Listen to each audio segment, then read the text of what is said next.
one product to the retail stores. There's 9 large retail stores closing. All of them in Western Mass. Let's go to the list. It starts with J.C. Penney, obviously. Abercrombie & Fitch, Barnes & Noble, Aeropostale, Office Depot, RadioShack, Sears, Staples, and Toys R Us. All stores that I shopped at when I was 12.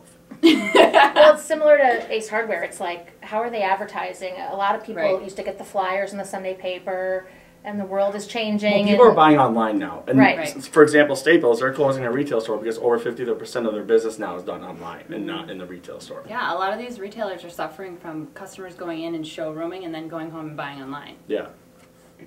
When's the last time you went into a Toys R Us? No comment. Yeah. Wait, you work for Lego. You probably sleep at Toys R Us. No comment.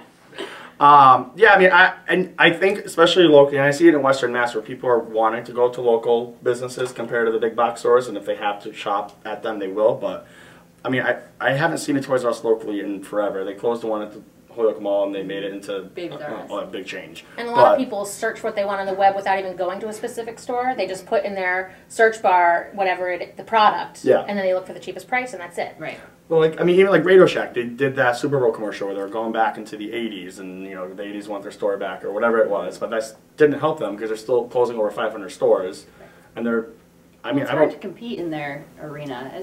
I'm actually shocked that Rocky's is still even open in Agawam. There's a Home Depot right down the street. J.C. Penney, you know how I feel about them. I love them. I know you do. Not a lot of people do that. Barnes & Noble, which I kind of, you know, makes sense. It's been coming for a while. Yeah, people are buying the Nooks and buying them digitally now instead of buying the actual book. And then Abercrombie, Fitch, and Aeropostale, that makes sense because they target to, like, the teens, younger crowd, but then the whole controversy, especially with Abercrombie and Fitch and their models and all that stuff, that, you know, it's just their numbers have dropped. They just look too much like me, and so... Well, we can only handle one Megan. That's what the problem is. Yeah, I mean, I don't go to Abercrombie and Fitch either. Most of the stores on this list I don't go to. I don't know who their main demographic is that was pumping the money in there, but maybe they're people that are retiring for Sears, J.C. Penney, Toys R Us. I don't know. Yeah, and they're saying... Abercrombie's a little different. It's a little younger. Yeah.